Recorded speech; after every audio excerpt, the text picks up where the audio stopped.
a presença do Teu Santo Espírito.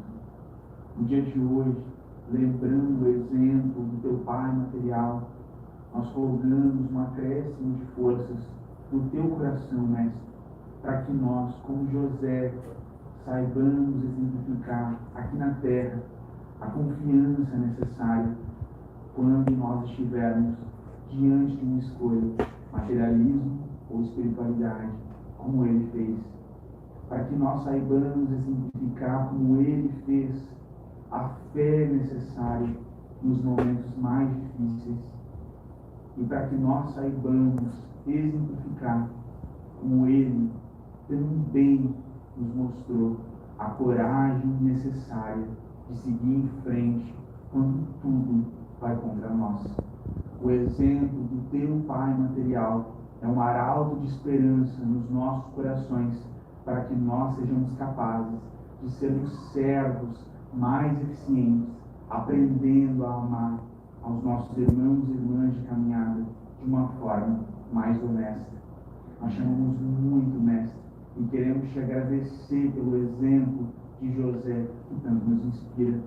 E aproveitando a união dos nossos pensamentos, direcionados à Tua excelsa imagem, como nós sempre fazemos, nós rogamos por todos os nossos irmãos e irmãs que na tarde de hoje, na noite de hoje, padecem os sofrimentos mais atrozes. Como sempre, Mestre, nós pedimos pelas mães que estão desesperadas e pais também, porque perderam seus filhos. Pedimos por aqueles que estão tão tristes porque perderam a saúde do corpo físico. Pedimos por aqueles que estão nas ruas, desesperados pelo pão, pela água, pelo cobertor. Pedimos por todos os nossos irmãos que planejam tirar a própria vida porque perderam as esperanças nos dias do porvir. Que a paz, a misericórdia, o amor, a confiança e, em última instância, a fé que provém do Teu coração, Jesus, caiam sobre todos nós, trazendo aos nossos corações a certeza de que tudo passa nessa vida e de que só o Teu nome santo, Jesus Cristo de Nazaré, é suficientemente forte para reinar para todo sempre. Reina em nós, Jesus. Entra nos nossos corações e muda todas as coisas de lugar de acordo com a Tua santa vontade, porque nós queremos a cada dia, no esforço de evolução, sermos mais parecidos contigo. Mais uma vez, Mestre, em gratidão extrema por tudo que o Senhor tem feito em nosso favor, nós nos colocamos aqui de joelhos, abrimos os nossos corações e dizemos: Hosana a Deus nas alturas, bendito é aquele que vem em nome do Senhor. Para sempre, Jesus, bendito és Tu. Nós chamamos muito, se conosco, hoje e sempre. Que assim seja. Bom, conforme eu havia dito antes, a gente vai fazer essa reunião de hoje em homenagem aos pais, vale também pai de pet, feito eu sou. Também me considero pai de livros, né? O Chico, por exemplo, dizia que ele tinha muitos filhos, cada livro era um filho. Então, nós...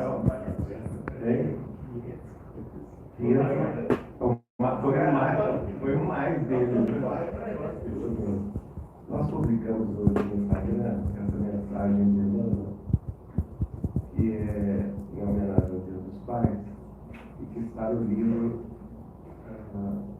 capítulo 9, do livro Levantar e Seguir, de Emmanuel, cujo título é José da Galileia.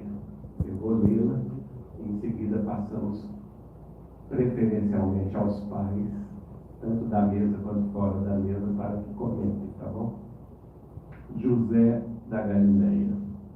Em geral, quando nos referimos aos vultos masculinos que se movimentam na tela gloriosa da missão de Jesus, atendemos para a precariedade dos seus companheiros, fixando quase sempre somente os derradeiros quadros de sua passagem no mundo. É preciso, porém, observar que, a par beneficiários ingratos, de ouvintes indiferentes, de perseguidores cruéis e de discípulos vacilantes, houve um homem integral que atendeu a Jesus, hipotecando-lhe o coração sem mácula e a consciência pura.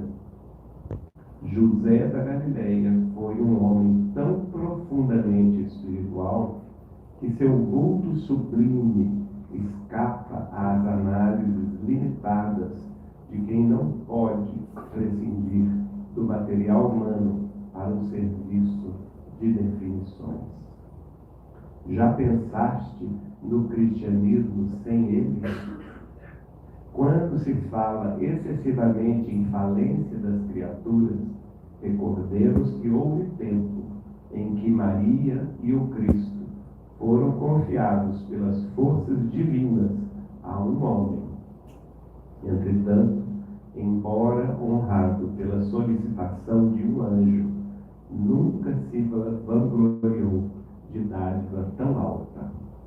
Não obstante contemplasse a sedução que Jesus exercia sobre os doutores, nunca abandonou a sua carpintaria. O mundo não tem outras notícias de suas atividades, senão aquelas de atender às ordenações humanas, cumprindo um édito de César e as que nolo mostram no templo e no lar, entre a adoração e o trabalho. Sem qualquer situação de evidência, deu a Jesus tudo quanto podia dar. A ele deve o cristianismo à porta da primeira hora, mas José passou no mundo dentro do divino silêncio de Deus. Emmanuel. Gente, isso é lindo. Primeiro que eu acho uma revelação extraordinária, porque comumente a gente ora muito a Maria, né? Preza muito a elevação de Nossa Senhora, porque foi a mãe de Jesus. Há várias orações hipotecadas ao coração de Maria, mas muito pouco se fala sobre José, de fato. E Emmanuel faz uma revelação extraordinária, porque ele diz: José da Galileia foi um homem tão profundamente espiritual que seu vulto sublime escapa às análises limitadas de quem não pôde prescindir do material humano para um serviço de definições. Então, de fato, né, certa vez conversando com Chico Xavier sobre José, ele falou: olha, tão evoluído quanto Maria. Os dois espíritos têm a mesma estatura espiritual. E todos os dois estão muito próximos da angelitude do Cristo. Isso eu ouvi do Chico. Só que a gente fala muito em relação a Maria, né? Preza e reverencia muito a figura de Maria de Nazaré, mas se esquece dessa figura que, como disse Emmanuel, passou no mundo com o silêncio de Deus. E se a gente for pensar, talvez que os espíritos mais puros e mais elevados na Terra fazem isso, né? São os anônimos de todas as nações que passam nesse silêncio de Deus, servindo a Deus sem qualquer exigência, mas que quando se libertam do mundo, partem do mundo como verdadeiros anjos. Bom, pessoal, eu acho que quando a gente vai pensar sobre a trajetória de José no Evangelho, e aí a tradição de Maria, ela está muito relacionada ao Evangelho de Lucas. E nós temos informações muito preciosas, importantes sobre José no Evangelho de Mateus. E no Evangelho de Mateus, a gente começa ali com a genealogia do Cristo. Então isso é muito significativo, porque a gente tem desde Abraão até José. Então são 3 gerações com 14 ali personalidades. Isso é muito importante, porque... O senhor está ligado ainda? porque quando termina ali, a gente tem, né, toda a caminhada que termina em José. E a partir do capítulo 18, eles começam a discorrer, Mateus começa a discorrer sobre José. E quando a gente tem toda essa caminhada judaica, logo no início do Evangelho de Mateus, desembocando em José, a gente percebe que José é essa carga valorativa do pai do povo judeu. Então ele aparece ali. E logo, né, em seguida, a gente tem um contexto em que José estava inserido. Então José ele aparece como esse homem, né, que é descendente da casa de Davi. A Bíblia fala pra gente que ele era muito apegado à lei e ele estava, né, com uma promessa de casamento a uma mulher que aparece grávida. Então um homem, né, que era descendente da casa de Davi, muito apegado à lei, o mais comum seria que ele entregasse Maria ao crime de adultério, porque é isso que todo mundo pensaria, né, para ela ser apedrejada, que a pena de morte era a pena para as mulheres adultas. E ele, José, era tão generoso, isso é uma prova da evolução dele, era um homem tão generoso que no Evangelho de Mateus a gente tem o relato de que ele planejou deixar Maria em segredo. Então, aí a primeira comprovação que a gente tem da elevação desse homem, ele planeja deixá-la em segredo. Quando ele faz esse plano, o arcanjo Gabriel aparece para ele em sonho e fala para ele que ele não deveria deixar Maria, porque aquilo que estava no ventre dela era proveniente de Deus, e que ele teria um filho chamado Jesus, e que esse filho seria a redenção do povo dele, do povo judeu. E aí em José a gente tem o primeiro rompimento com a lei, porque ele rompe com a lei e decide continuar com Maria. Então essa é a elevação desse homem. Então o José é muito importante quando a gente faz a análise do Evangelho, porque ele inicia essa tradição que Paulo de Tarso consubstancia nas suas epístolas, quando ele diz: a letra mata, o espírito vivifica. Moisés, apesar de ser judeu, da casa de Davi, ele vive pelo espírito. E aí a gente tem muitas comprovações da importância dele para o postulado de Jesus, para a caminhada de Jesus, porque, como a gente sabe, aqueles magos, né, que tiveram, né, um entendimento de que Jesus viria fazendo uma análise do céu, vão falar com Herodes. Quando eles falam com Herodes, Herodes decide matar todas as crianças que tivessem naquela faixa etária, porque ele fica com medo, porque nasceu o rei dos judeus. Esse homem vai ameaçar o meu poder. E quando Jesus, logo no seu nascimento, tem a vida ameaçada, José é a figura mais importante para que Jesus viva, porque é José que recebe todas as informações espirituais, no sentido de: agora você vai sair daqui e vai para lá, agora levanta e vai, agora vai e foge. É José que recebe as informações espirituais. Inclusive, quando José age dessas formas, e aí está a ascendência dele espiritual, porque quando ele, por exemplo, levanta com Jesus e com Maria e foge para o Egito, ele começa a cumprir as profecias do Velho Testamento. Então José é muito importante para que tudo aquilo que foi dito sobre o Messias em todos os profetas, né, principalmente a partir de Isaías até Malaquias no Velho Testamento, é com José que o início dessas profecias começam, né, a ter ali a sua vivência fática. Então, quando a gente pensa nesse homem, a gente está falando de alguém que é imprescindível à caminhada cristã. E aí, além disso, a gente, além de tudo isso, né, que ele fez por Jesus, por todos nós, a gente tem uma personalidade muito importante, porque até Salomé, a mãe de João Evangelista, né, de Tiago, né, os filhos de Zebedeu, ela queria, né, um lugar de honra para os filhos. José, sendo o pai do Cristo, como Emmanuel fala, ele nunca abandonou o trabalho dele de carpinteiro, sempre continuou humilde. Então é um espírito por o qual a gente não olha muitas vezes, né, porque nós estamos muito acostumados à tradição de Maria, a falar de Maria, mas é um espírito sem o qual o Cristo nem vida teria, porque ele protege como pai a vida daquele menino. Então quando a gente tem nessa tradição cristã que ele é o pai material, nesse aspecto material, realmente ele é imprescindível, mas também no aspecto moral e espiritual, ele é uma grande chave interpretativa para nós entendermos o Evangelho. Mas, João, deixa eu saber. Contraditoriamente, a figura feminina, ela sempre foi desprezada naquele período. E aparece mais a figura de Maria do que a figura de José. Porque se contrapõe a essa lógica, né? Porque de fato, né? Uma lógica patriarcal, né? Eu acho muito interessante isso. Eu vou discordar de você pelo seguinte: as figuras femininas do Evangelho são muito fortes. A começar de Isabel, filha de Maria, é muito forte a presença dela, de João Batista. Você tem a própria Maria de Nazaré, você tem a Maria de Magdala, que ela é revolucionária nesse sentido, porque ela era considerada de má vida, no entanto, segue o Cristo. É para ela que o Cristo vai aparecer depois de desencarnado, né? Você tem a de Cleófas, não sei se é Maria, a primeira, Maria de Cleófas, que era...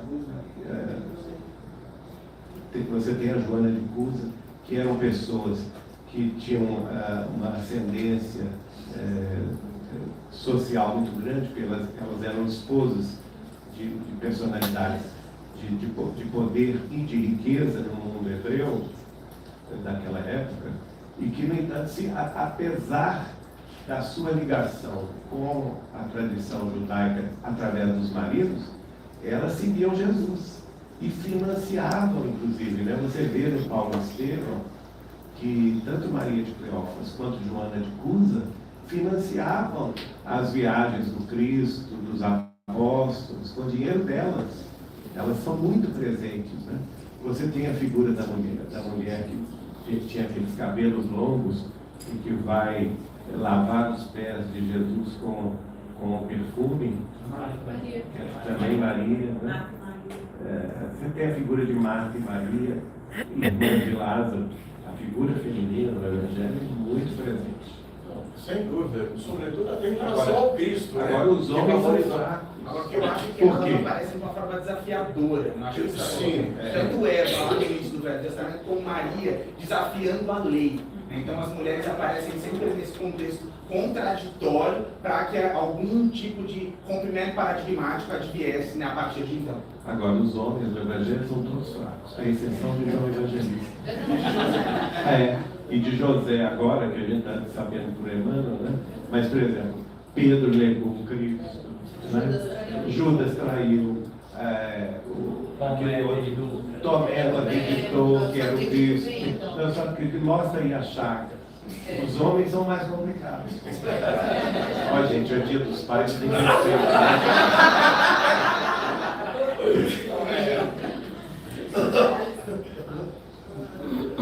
Hoje, Preferencialmente deixa os homens falarem. A gente deixa. Hoje, como era o Dia dos Pais, eu acordei, né? Que já perdi meu pai. Então eu estava vendo os livros aqui, uma mensagem que eu gostei muito. Eu gostaria de ler para vocês. Foi escolhafada pelo Chico, né? E diz assim: tudo rende homenagens ao Pai eterno. O vento, quase silencioso, conversa com as frondes verdes. Os pirancos bailam ao som da orquestra dos grilos. Grandes insetos noturnos voam devagarzinho, como que admirados da profunda beleza. Os próprios sapos fazem cantiga de rimar, e sobe a luz discreta do céu muito azul. Operários divinos, silenciosos, aos ouvidos do homem, trabalham e oram, lutam e esperam também, como os escarnados. Nélio Lúcio.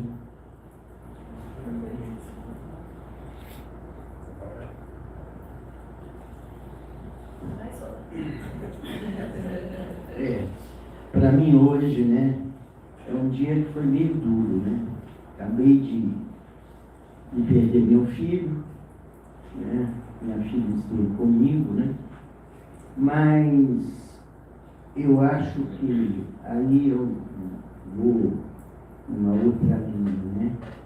Eu acho que nós, os pais, somos responsáveis também, não somente as mães, pela condução de nossos filhos no sentido de Jesus, não importa em qual religião, mas conduzi-los. Por quê? Porque a falta de Jesus leva muitas vezes os pais a passarem por isso que eu estou passando hoje, né? Então eu acho que a nossa fé, né, minha, da Maria, né, tem nos amparado muito, tá muito, né? Agora está muito cedo ainda, né? A gente ainda sente, né, as oscilações, né? Mas se eu tivesse alguma mensagem a dar, eu vou fazer igual o Chico falou, né? Se eu pudesse dar alguma mensagem aos jovens, né? Mas se eu pudesse dar uma mensagem aos pais, seria essa: não deixem seus filhos sem Jesus. Não importa em que religião, mas não deixem seus filhos sem Jesus.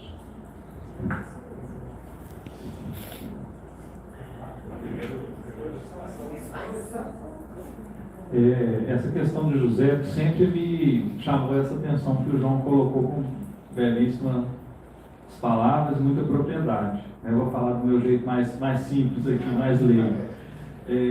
Eu acho assim, o aspecto moral dele muito interessante. Como o João falou, uma sociedade patriarcal naquele tempo, né? Hoje já seria complicado, você está namorando uma menina, ela parece grávida, assim, você nunca ter tido uma relação com ela, como aceitar, né? Então ele realmente teve uma elevação moral e espiritual muito grande e tratou Jesus como filho a vida inteira, até ele sair para a vida pública, né? Ensinou sua profissão, ensinou tudo ali, né? No Jesus material, no ser humano de Jesus. Ele conseguiu conduzir por todo o tempo, ensinou a profissão e cuidou realmente, protegeu, né, essa questão da fuga para o Egito, de toda a proteção que ele teve, a aflição, né, o próprio momento do nascimento na manjedoura, de procurar a hospedaria, onde que ele poderia, né, Maria dar a luz ali. Então realmente foi uma coisa muito elevado, e eu sempre senti essa falta, né, na Bíblia e nos estudos, de ter essa reverência, esse aprofundamento no que ele fez, né? Então isso aí, com os estudos através das mensagens que vão chegando através de Chico, nos esclarecem mais, né?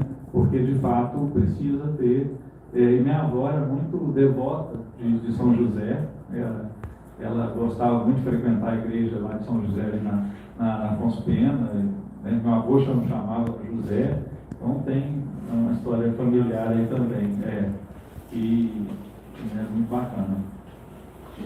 E eu acho que, assim, também em relação ao dia de hoje, né, como o Solano falou, essa aproximação de Jesus, eu tenho trabalhado muito com meu filho, né, e a gente sente que ele está ficando um pouco mais aberto, um pouco mais flexível. Ele é muito querido, muito próximo da gente, tem uma relutância grande de estudar com a gente e tudo, mas a gente faz o evangelho, conversa com ele, vai mostrando, né? E hoje tivemos um dia muito bacana, fizemos o evangelho ontem, fizemos o evangelho hoje fui pedalar com ele, almoçamos juntos lá em casa. Então ele está com 16 anos só, e eu fico vendo que, né, nessa idade realmente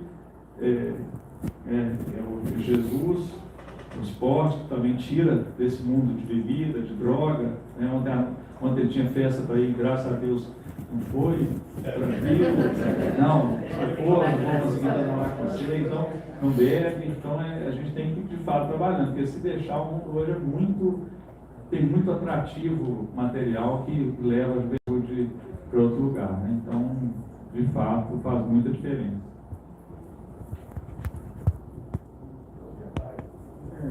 Eu não tenho meu pai não, né? O pai e a mãe é um papel muito importante na vida aí.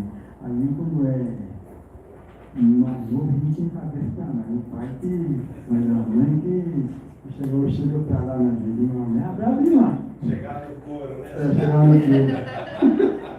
Por isso que a gente não aprendesse a cabeça melhor, o povo fica primeiro e na casa ainda. Ele não fez nada não. A mãe, eu vi na sua casa, abre lá. Por isso, aqui nesse batido aí. Conversa boa com os outros, né? Coisa de melhorar, né? Tem que dedicando a gente sempre lugar bom aqui na Caxias. Eu gostei muito disso, né? Coisa boa, aprender com vocês aí, coisa boa, né? Civilização por dentro, né? A gente aprender coisa boa, né? A gente o privilégio um beijo a gente sempre, né? Cabeça boa, cabeça é boa, né? A coisa boa, poder sadir com todo mundo, né? Isso, essas coisas que eu faço, né? De vez em quando, as pessoas persistem a gente, mas eu fica triste de vez em quando, mas eu gosto das coisas. Tipo que vier, qualquer coisa não conhecia não, né? Qualquer coisa para ele não persistia não, né? Não fica triste, a gente fica um pouco conhecimento, se essa coisa que a pessoa fala para a gente, fica triste, né? Depois vai melhorando devagarzinho, depois vai melhorando, não é verdade? Vai melhorando devagarzinho, né? As coisas vão chegando no lugar, né? A gente está com uma vibração, chega outra vibração diferente, apaga nós, né? Apaga, uma outra vibração da pessoa que nunca viu, apaga a mente da gente e fica triste. E com conhecimento vai definir daqui, muito importante, né? A luz da mente sempre acesa.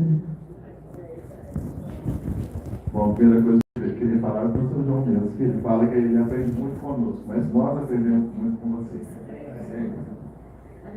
Segunda coisa, com o Geraldinho, falou, né, que os homens eram fracos naquela época, mas hoje continua a mesma coisa. Não mudou muita coisa não. Nós estamos aí.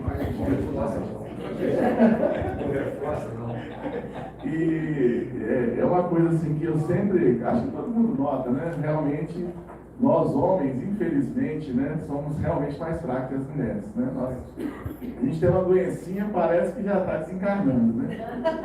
E aí é o colo de mãe ou de esposa, né? Alguém que vai nos consolar e nos confortar e nos fortalecer realmente. E quanto à questão de José, essa figura anônima do Evangelho, né? Eu sempre analisei da seguinte forma, a gente às vezes a gente não pensa qual que é a maior figura mais anônima de todo o universo. É o próprio Pai, né? Que não tem necessidade nem de estar presente, entre aspas, né? Que a gente não o conhece por vê-lo, mas conhece por senti-lo. Então, José nos traz também essa amostra. E a gente percebê-lo é entender que não há necessidade de eu aparecer, como muitas vezes a gente gosta de fazer, né? Mas fazer o seu trabalho em Cristo. Essa que é a grande importância de José para mim. Você me fez pensar que é Deus, né? Pai, mãe, que é Deus. Que ainda é tudo incompleto, né? Causa primária ou primeira, né? O Chico, ele foi pai e mãe. Quando a segunda mãe, a dona Cidália, desencarnou em 19 de abril de 31, quem ficou responsável pelos irmãos do segundo casamento foi o Chico. Porque o pai viajava muito vendendo bilhetes de loteria, ficava pouco em casa, e o Chico, além da questão financeira, ele assumiu o compromisso de educar os seus irmãos. Aliás, dona Cidália, eu já disse isso aqui, dona Cidália, irmã do segundo casamento, tratava o Chico, não era nem como pai. A importância, tratava o Chico como mãe. Olha, teve uma senhora que desencarnou com 91 anos, tratava respeitosamente o Chico como mãe, porque ela perdeu a mãe muito cedo. com menos de 10 anos, por volta de 8 anos. Quem foi a mãe? Chico Xavier. Chico também dizia que é um desafio para os pais, né? Porque talvez a infância humana seja a mais dependente, a mais frágil, a mais dependente. Quanto tempo de dependência? Não é. Quanto tempo de dependência? Eu considero uns 15 anos de dependência. 15 anos assim, financeiro não, mas talvez uma adolescência hoje com 15 anos é diferente de uma adolescência de 20 anos. Mas vamos considerar aí 18 anos. Olha quanta dependência, quanta responsabilidade que tem os pais, não só mãe, pais e mães. E o Chico falava que, imagina, o medo dele de renascer não é medo. Quando falando, ó Chico, você não vai, você já vai desencarnar, eu falei, para quê? Eu vou ter que renascer. E o Chico sempre manifestava um certo receio dos pais. Porque o pai pode orientar muito mal, pode orientar muito bem. Ah, mas são espíritos independentes. São, mas olha a interferência dos pais na vida dos filhos. Não tem? Pode conduzir bem, pode conduzir muito mal. O que às vezes eu vejo, Solano, claro, a presença do Cristo, mas também a presença da coerência. Sobretudo espíritas, que dentro de um centro tem um comportamento e o filho observa. E dentro de casa tem um outro comportamento. Ele falou, poxa, hipócritas. Eu acho que muitos também não nos acompanham, claro, cada um com a sua liberdade, porque chega um momento que não há como impor absolutamente nada, né? A liberdade do filho e da filha. Mas eles veem tanta incoerência, e às vezes nem se tornam espíritas, mas desenvolvem a espiritualidade em respeito dos pais, mãe e pai. Então, acho que eu vejo mais do que doutrinar, e os pais também não são coerentes, né? Tem uma mensagem do Papa Francisco: não existe família perfeita, não existe pais perfeitos, não existem filhos perfeitos, mulheres, maridos, esposas perfeitas. Então, ele fala muito do perdão, né? Se não há isso nesta relação, fica uma família destruída, né? Porque todos têm que perdoar e serem perdoados, né? Nesse processo. Uma outra coisa também que a gente aprende é que a gente passa a valorizar os pais depois que nós somos pais. Porque quantos conflitos, quem não teve os seus conflitos com os seus pais? Eu tive os meus. Tive a oportunidade de conversar abertamente antes dele desencarnar, mas tivemos muitos conflitos. E alguns deles eu fui entender depois. Eu falei, puxa, o velho tinha razão. Não é tão fácil como nós imaginávamos. Né? E os nossos pais, sobretudo os meus pais, foram ensinados a não manifestar emoções. Aliás, era sintoma de fraqueza. Né? O abraço, o beijo, o chorar. Né? Homem que é homem, e quando chora, é um tsunami, né? Sai de baixo, né? Que digam os nossos parceiros e parceiras. Porque a gente não está habituado a lidar com esse campo das emoções. Na psicologia se fala que a criança precisa muito mais da mãe do que do pai. Mas o adolescente precisa muito mais do pai do que da mãe. Olha que papéis interessantes aí nesse processo. Claro, ambos são importantes em todos os momentos. Mas a figura da presença do pai ali, de alguma forma, determinando limites, impondo o exercício. Não que a mãe não tenha a sua autoridade. Aliás, tem mães, pela ausência da figura masculina, em muitos lares, né? São pães. E aí, ou é a tia, né? Ou é a irmã, ou é, enfim, a avó, a figura da avó, sem dúvida nenhuma. Né? Então, eu acho que a gente passa a valorizar, e meu pai, talvez ele, se ele estiver aqui, ele sabe disso agora que eu estou dizendo, a gente passa a ver, puxa vida, eu não entendi aquele comportamento. E agora fica muito mais claro quando somos. Me lembra muito aquela música da Elis Regina, né? A gente costumava criticar comportamentos dos nossos pais, que a gente costuma reproduzimos. E de uma forma até muito mais intensa do que os nossos pais. Eu sou do tempo que o pai olhava, ora, não tem que dizer mais nada, olha, só olhava, né? E acabou. Pois é, hoje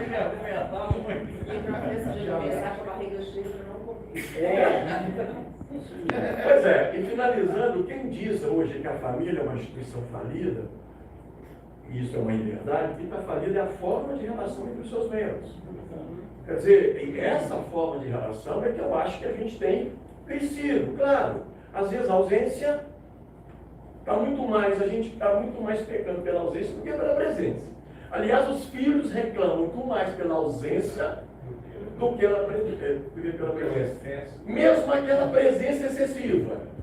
Né? Ninguém aqui está traumatizado com os pais que nós tivemos. Só que a construção hoje não é de 30, 40 anos atrás. São relações que eu acho que a gente tem crescido. Os homens têm manifestado muito o campo das suas emoções, participado. Né? Eu nunca me senti um casal grávido. Porque, curiosamente, a tarefa sempre ficou destinada, no meu caso, a Renata.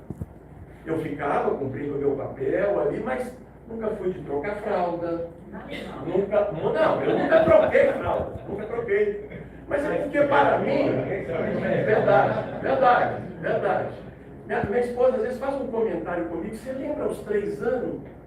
Eu tento buscar na minha memória e eu não consigo buscar essa memória. Eu não consigo. Você foi um pai ausente? Não. Eu acho que eu criei muito bem os meus filhos. A gente tem uma relação muito legal, muito amorosa, muito construtiva. Mas tem momentos que a gente deixou passar, né? Aqueles momentos essenciais. Talvez a vida, sendo generosa com a gente, permite que a gente seja avô. E aí é diferente a minha relação com as minhas netas e o meu neto. Mas é mais do que isso. É uma emoção que a gente manifesta, que a gente tinha, mas que não manifestava. E hoje a gente não tem vergonha, eu vou usar essa expressão, de manifestar esse sentimento, né?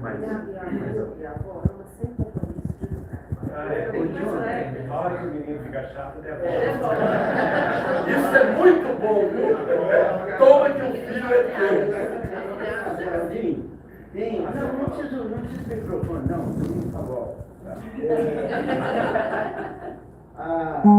Meu pai dizia que o avô é muito bravo que o filho amansou para o neto montar.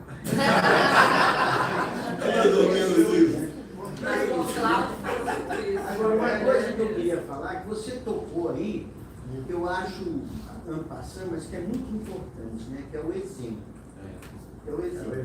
Né? Eu me lembro que certa vez chegou um pai para pedir um centro para o filho largar as drogas. E ele chegou quase alcoolizado. E ele recebeu como resposta exatamente isso mesmo.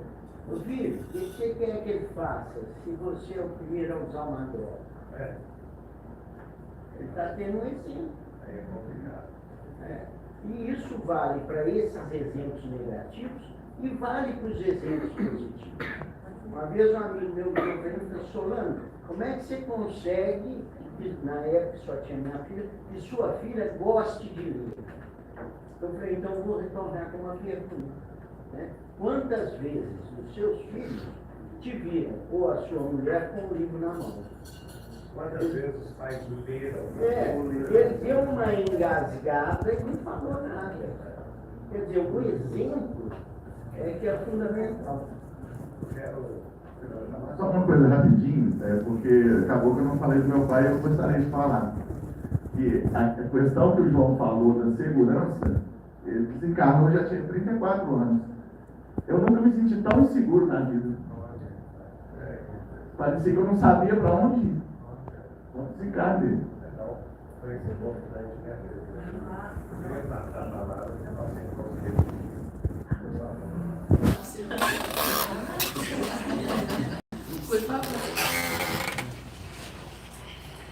Eu acho o mais importante aqui é dizer e destacar a questão do começo de São José.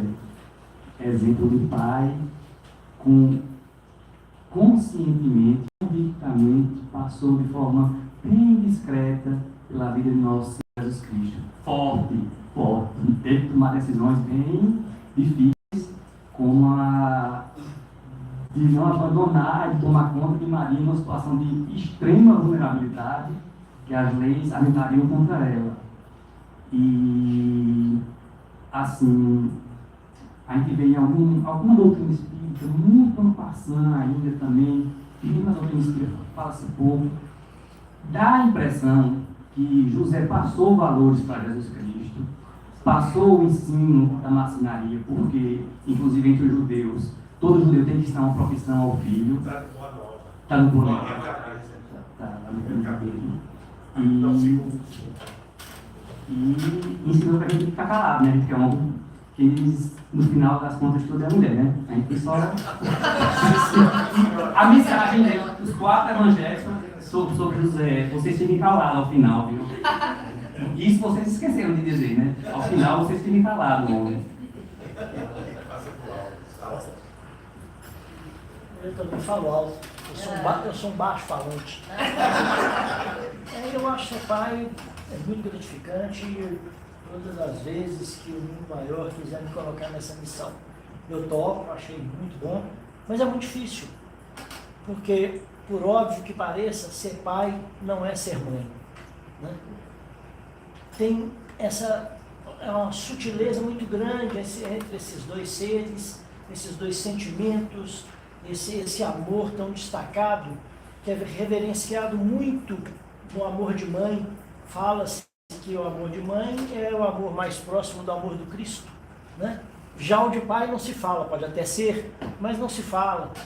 Então eu às vezes analiso a postura de um pai, como, não sei se vocês já viram, o cachorro campeiro, que cuida de ovelhas. Onde as ovelhas vão, eles mantêm mais ou menos reunidas, e onde elas vão, ele vai.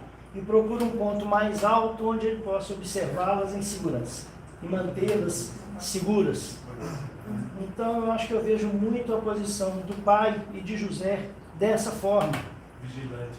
Sim, a todo tempo. Eu tive o privilégio, até por criação, meu avô era um indivíduo maravilhoso, tenho saudade dele demais. Meu pai foi um grande batalhador, conheço grandes homens, grandes pais, todos eles, meus irmãos, rendo minhas homenagens a todos eles.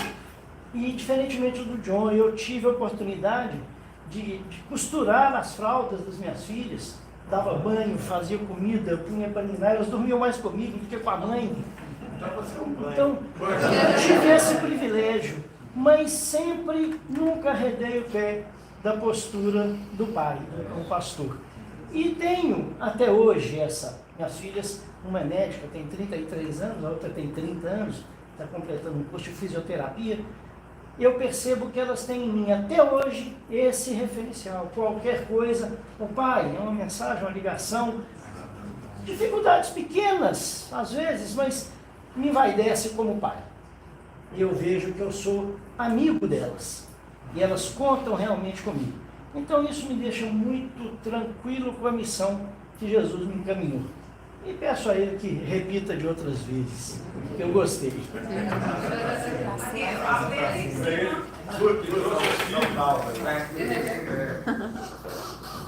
Bom, eu me chamo José, apesar de me parecer muito pouco.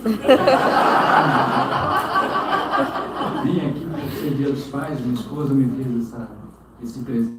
A gente mora umas 7 horas daqui, estive dirigindo para cá esse final de semana. E quando eu penso, quando no meu íntimo eu pergunto para Jesus, como Paulo, o que queres de mim? A resposta é Bárbara, Paola, Clarice e Letícia, as minhas filhas. Eu acho que muito do meu papel é ensinar e aprender com elas. E eu perdi meu pai muito cedo, perdi meu pai com 5 anos de idade, e aprendo a ser pai com as minhas filhas. Então, é isso. Parabéns.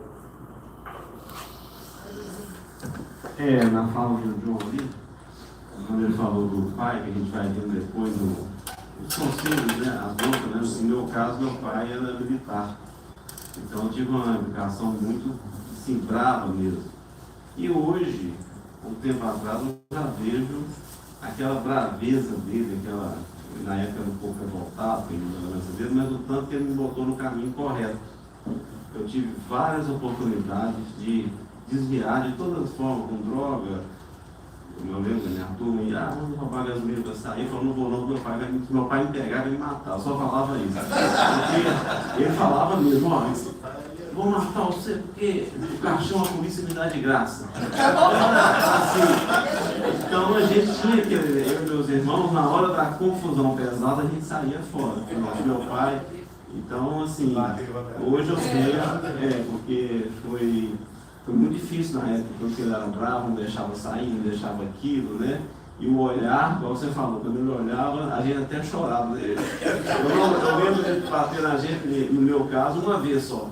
A baiana foi estampada aqui nas minhas costas. Mas quantas vezes eu e meu irmão chorava só pelo olhar dele. O olhar desse aí chorava, entendeu? Então, hoje eu vejo, ele faleceu tem uns 2, 3 anos, né? Foi uma condição difícil. Mas, tanto eu quanto meus irmãos, a gente vê que essa linha dura conseguiu colocar a gente no caminho pela fragilidade onde a gente morou, a gente viajou muito, mudava de cidade sempre, né? Então não foi fácil não, mas a gente reconhece isso. E às vezes a gente com o filho de hoje, com a educação que está hoje, você quer pôr alguma coisa que aprendeu ali, e está mais difícil realmente de ter essa braveza. Você pode olhar assim rindo da gente, né? Você está olhando o quê? O que você está olhando para mim? Não, nada não. Está certo. Então, aí voltando.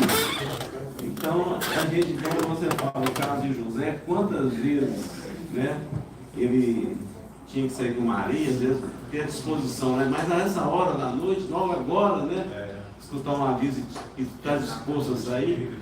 Então, você vê que o papel é muito importante mesmo, porque não precisava estar se destacando. O negócio dele era proteger e cumprir a missão dele.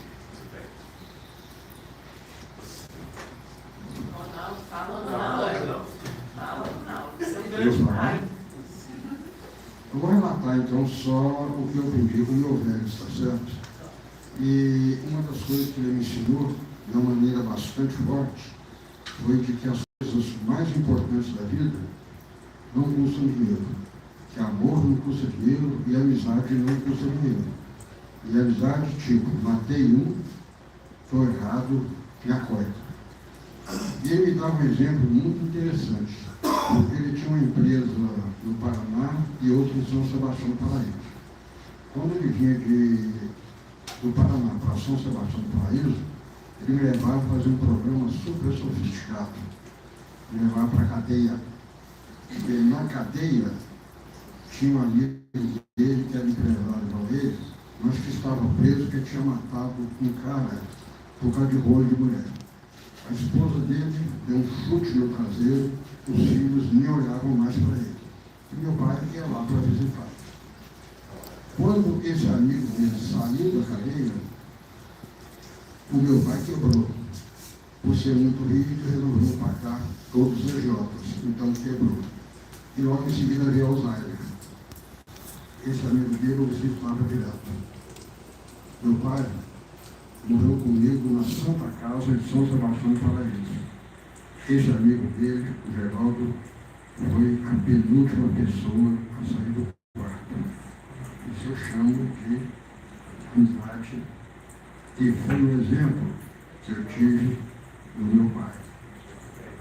Ok? Que é a solidariedade, a fraternidade, o companheirismo. Vocês podem achar muito estranho isso aí, mas foi um grande aprendizado que eu tive na minha época de exército, tá certo? No exército eu aprendi muito esse tipo de coisa. Vou contar uma coisa para vocês não sabem. Eu servi aqui, fiz CPR aqui em Belo Horizonte e servi em São João da Veiga como aspirante. eu não entrei em combate de guerrilha, nem guerrilha de Cafarofa, uma questão só de 2 meses. Mas lá eu aprendi essa fichação que se faz no deserto, a solidariedade, a fraternidade, a companhia. E é isso que eu tento ensinar para os meus filhos, a solidariedade.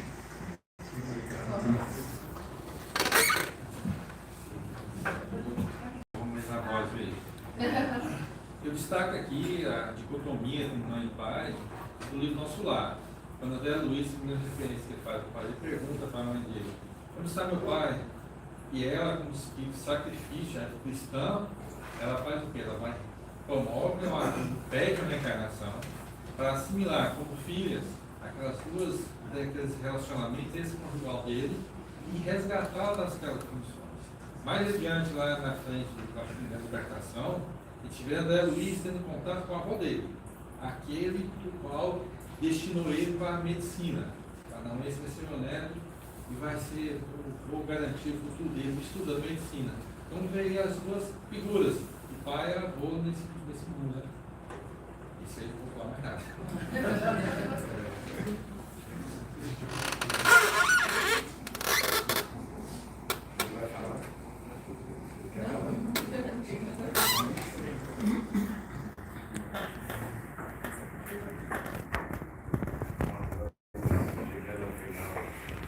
Chegando ao final, ainda tem a leitura que a Flávia vai fazer, do livro Palavras de Vida Eterna, mas nós soubemos que o Chico Xavier, conversando com o Dirceu Abdala, falou uma coisa muito forte, que eu vou repetir aqui para todos vocês, a respeito dos pais e mães da década de 80 e da década de 90.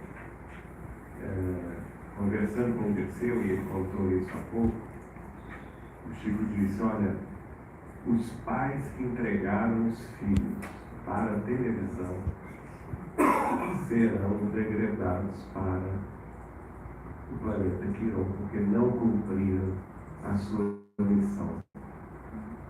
Tanto o pai quanto a mãe precisam dar de si para os filhos, né? Precisam renunciar em favor dos filhos, estar presentes na vida dos filhos. E não podem jamais entregar os filhos para a televisão. Hoje isso é muito. Hoje é o celular, é o tablet, é a rede social. Então fica valendo. E que Jesus nos abençoe. Uma criança, aos 3 anos, saiu com a mãe de São Paulo. Não sei se alguém viu isso. A mãe deixou parada no lugar, falou: eu vou comprar balde. Pronto. A mãe não voltou. Ele foi para a FEBEM. Ficou lá até os 6 anos, até ser adotado. É emocionante a história dele. Aí ele foi adotado, foi filho único de uma família também muito amorosa e tudo. Perdeu os pais. E aos 30 anos, se não me engano, ele, pensando na vida dele, ele queria fazer diferente, ser diferente, ele adotou uma criança de 3 anos. Mas aí achou pouco. Daí um tempo, ele adotou 2 irmãos, também 6 anos, 9 anos. E agora, mais recente, acho que em 2021, ele adotou mais 3 irmãos. Ele é sozinho, ele é pai, ele não é casado. Mudou para o interior de São Paulo e está criando os filhos aos trancos e barrancos, mas fazendo diferente, né, do que aconteceu com ele.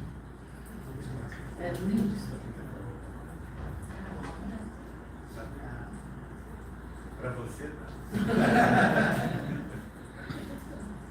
eu acho que todo mundo comentou muito sobre como é importante a figura paterna na vida de qualquer ser humano, né? Mas uma das coisas que mais me passou na cabeça é que quando a gente fala de pai, a gente pensa muito na questão do lar, da família, e eu acho que quando a gente traz essa figura, a gente pensa muito na palavra amor. E quando a gente se apega tanto a uma pessoa, tanto na perspectiva do pai quanto na perspectiva do filho, você está muito suscetível à dor. Porque quando vocês são separados, seja pelo plano material, ou então seja até mesmo pela distância, às vezes um filho que foi morar num lugar distante, um pai que teve que estar no trabalho e não pôde dar a atenção que o filho queria, e às vezes a gente fica angustiado mesmo. Mas tem um capítulo do Evangelho que fala que não separeis o que Deus juntou. E aí ele traz que os laços que são unidos pelo afeto, eles são eternos. Então eu acho que muitas pessoas trouxeram a figura de um pai que se foi, de um filho que se foi, e não necessariamente um pai genético, um pai que te deu 23 cromossomos. Muitas vezes o pai é aquele pai que está ali te aconselhando, que está te dando um ombro amigo, que está te ajudando, seja uma ajuda material, uma ajuda moral. Então, eu acho que quando a gente tem essa certeza dentro da gente, que nós estamos eternamente ligados pelo amor com os nossos pais, com as pessoas que nos ajudam, com as pessoas que estão conosco, a gente tem a certeza de que cedo ou tarde nós iremos nos reencontrar. Eu acho isso muito bonito, porque apesar da dor, existe a promessa assim, eterna do amor, que não importa quanto tempo demore, ele é eterno e um dia todos nós iremos nos reencontrar. Eu acho que isso foi o que mais me chamou a atenção mesmo, a grandiosidade de Deus diante de todo o sofrimento.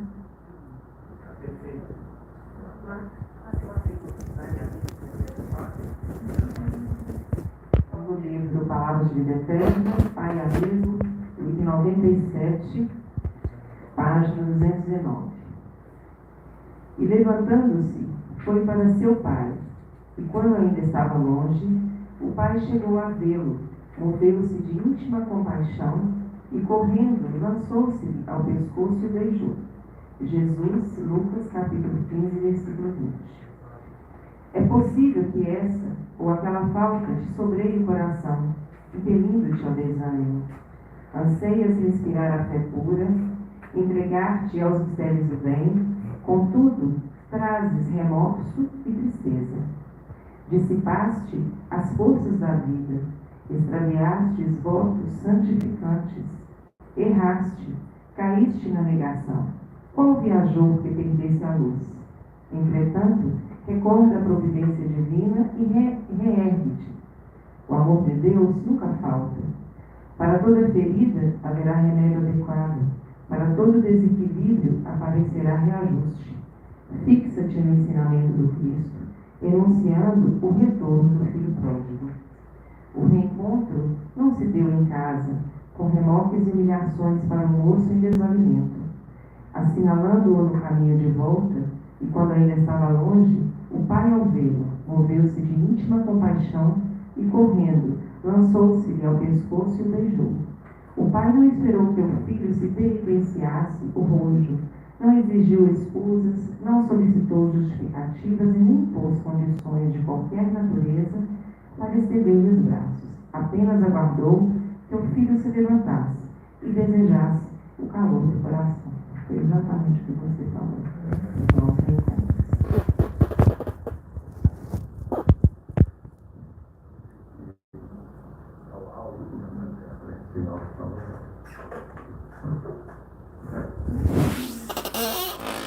Jesus, mestre e amigo, com a gratidão de sempre de estarmos reunidos em seu nome, rogando a espiritualidade maior através do nosso querido Chico Xavier, aqui na sua casa. Pedimos que a nossa semana seja abençoada, lembrando-nos das lições aqui vividas, lembrando dos relatos, lembrando de tudo que aprendemos nessa casa santificada. Rogamos, Senhor, a sua proteção e o seu amparo. E agradecemos, Pai Celestial, por toda a nossa vida, como ela se processa, a forma como caminhamos no nosso dia a dia e o progresso que um dia há de vir.